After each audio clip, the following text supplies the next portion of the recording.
Hello and welcome to Blueprint 2020. This session is the state of the industry.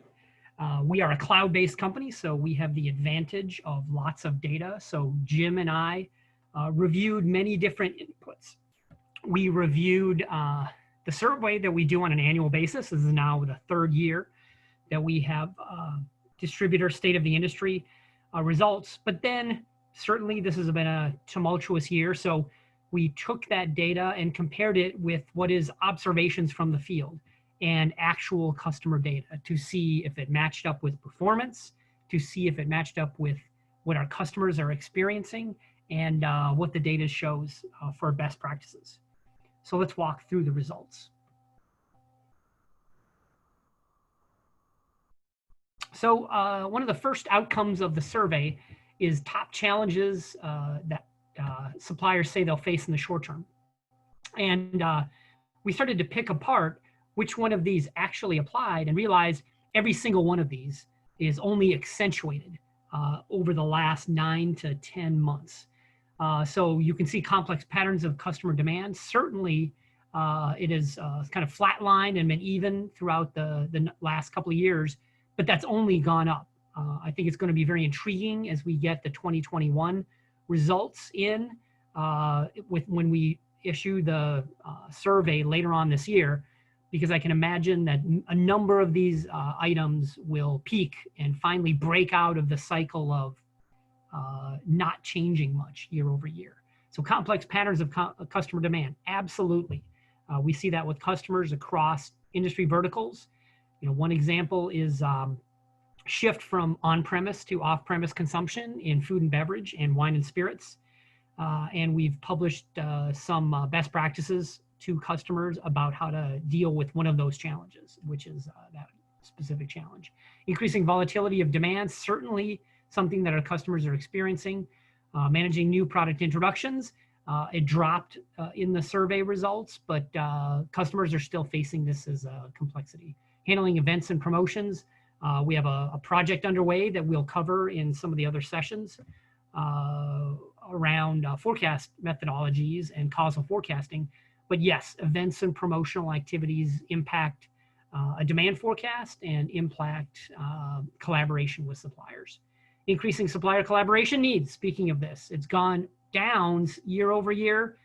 This is the one that we feel is really going to buck the trend and going to see a rapid increase as particularly longer lead times and suppliers that are crossing borders or much further away, you're sourcing, that there's a lot of issues with sourcing of goods and supplier inventory availability. So we're seeing a big uptick in increases in collaboration with suppliers. What does your purchase order forecast look like? And how can you share that with your suppliers to manage your inventory and reduce stockouts? Lack of internal processes and tools, a steady decline, interestingly enough.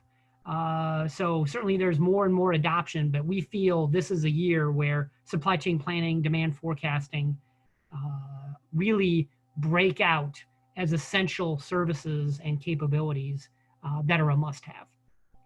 So I think we'll see less and less circumstances where people are doing manual processes and lack of process and lack of tools and the spreadsheet approach. And then finally, long lead times, absolutely. Long lead times are, coupled with lead time variability. It's only growing with supplier issues and looking for secondary suppliers. So what is another survey output that we evaluated? Business trends seen in supply chain over the last year. We think that the one that's really, it had flatlined around higher lead time variability. This has really peaked. This is not business as usual. So we were seeing a big jump in higher lead time variability. The other survey results, not so much. I don't think we're seeing this other than this higher lead time variability really jumping out for the last 9 to 10 months. Current days of supply and supply on hand.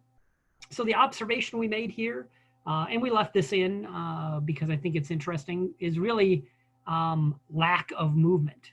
The fact that even with adoption of tools and with adoption of better processes, not much has changed. So we really think this is something that we want to see break out. Is this year the year of the wake-up call, where customers either invest in working capital to make sure there's no stockouts, or they shift inventory around? You know, what happens with this days of supply? Is it going to go down or is it going to go up?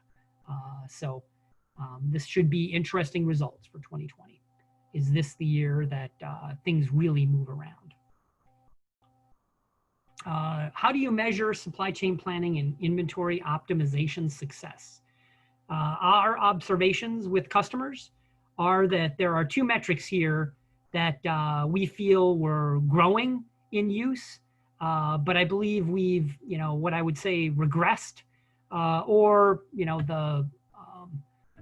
the change, the disruption, and the increase in customer volatility and supplier volatility is really throwing improved forecast accuracy out as a key metric for measuring supply chain planning.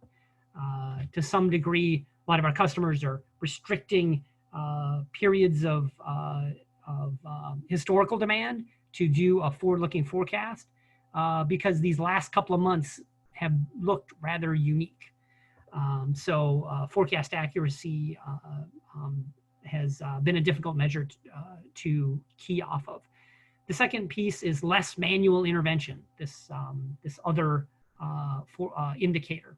The interesting thing here is, it may not have been used as a key metric for supply chain planning success over the last 9 to 10 months, but we will, as a takeaway, look at and continue to monitor customer intervention in purchase order recommendations.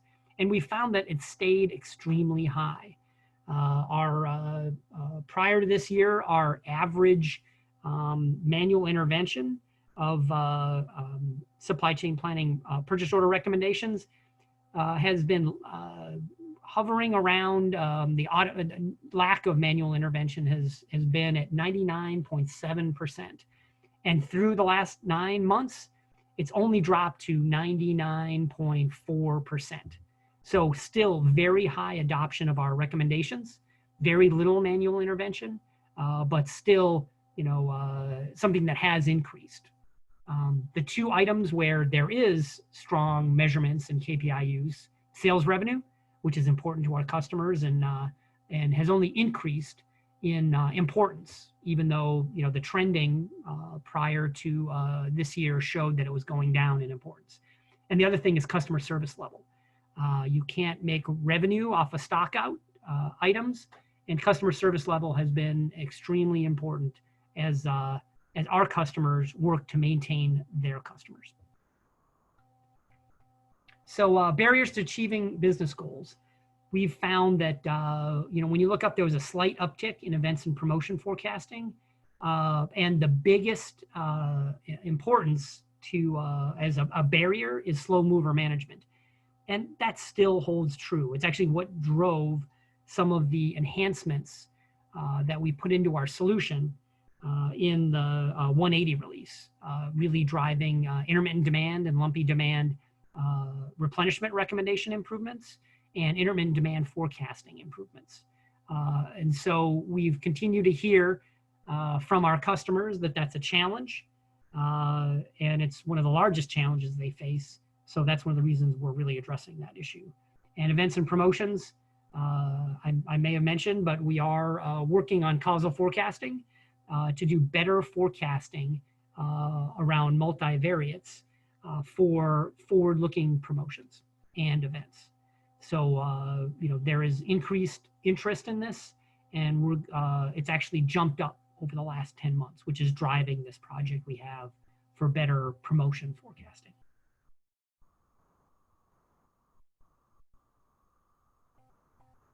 So what is the data showing?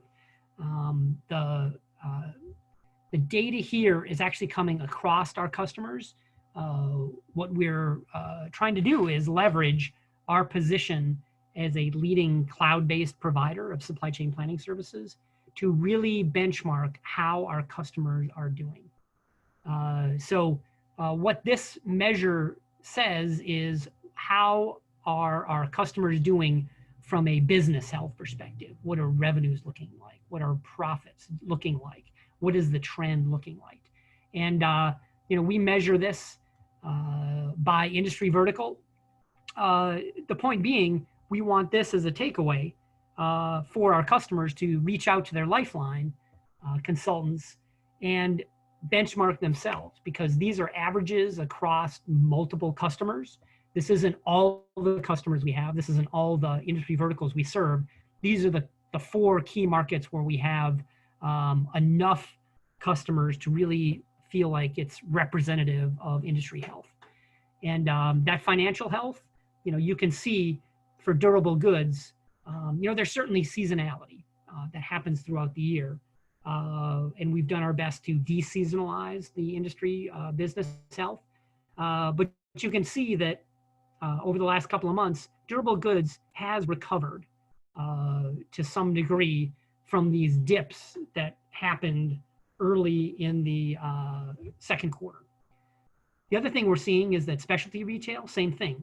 The recovery continues. Food and beverage has certainly seen a big jump to where they had a big drop in demand in the second quarter and early in the third quarter. So we're seeing great signs that there's recovery there. And then the one that's interesting is wine and spirits, which is actually up overall. And this actually is an upward trend above and beyond seasonal indices that normally show upwards movement. So through the last couple of months, wine and spirits demand overall and financial health has actually gone up more than it was last year. So interesting to compare the different industries. We always encourage our customers, compare yourself to your peer group. Results vary, but it's always interesting to know, hey, our business is up, but is it up relative to our peer group? We also take other measures, and this is industry total health, which is taken from customers that we have, and it's a hybrid performance metric. It's not just the financial health that I just walked through in the earlier slide. It also includes some other capabilities around how are customers doing in terms of strength of new orders, and how are they doing in terms of supplier performance. Our suppliers, are there on-time deliveries? What is the level of supplier volatility?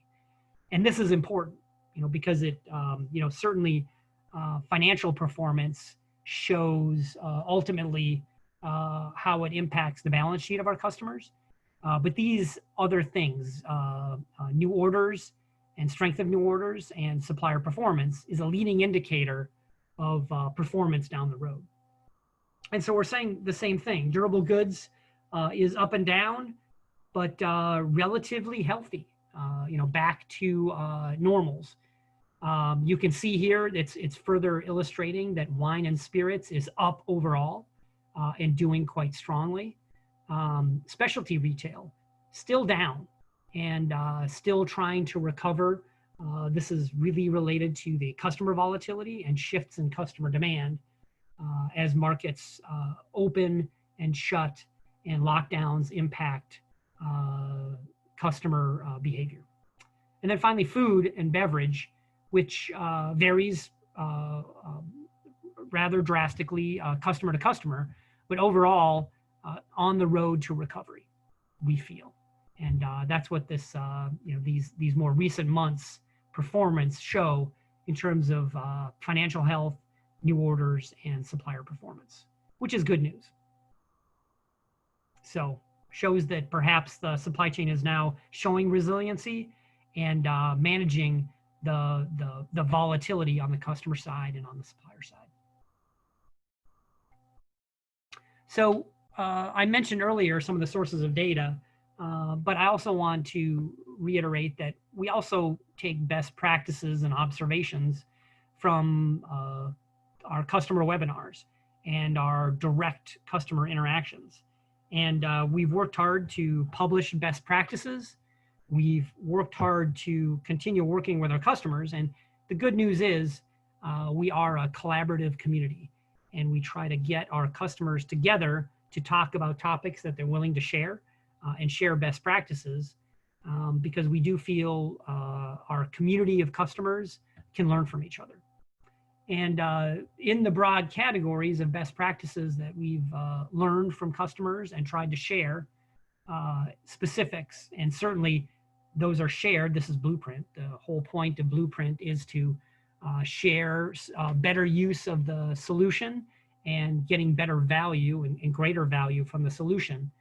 So these are just highlights from some of the detailed sessions where the customer success team and other people on the Blue Ridge team will share best practices.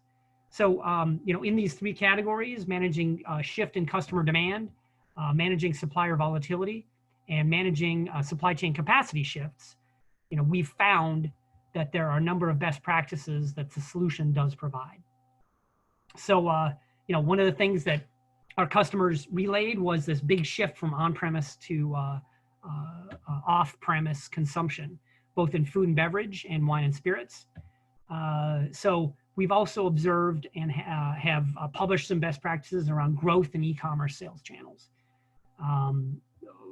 There have been some planning measures that have been put in place, both with integrated business planning as well as with supply chain planning and demand forecasting, for planning for how the market will shrink or grow as markets open or shut.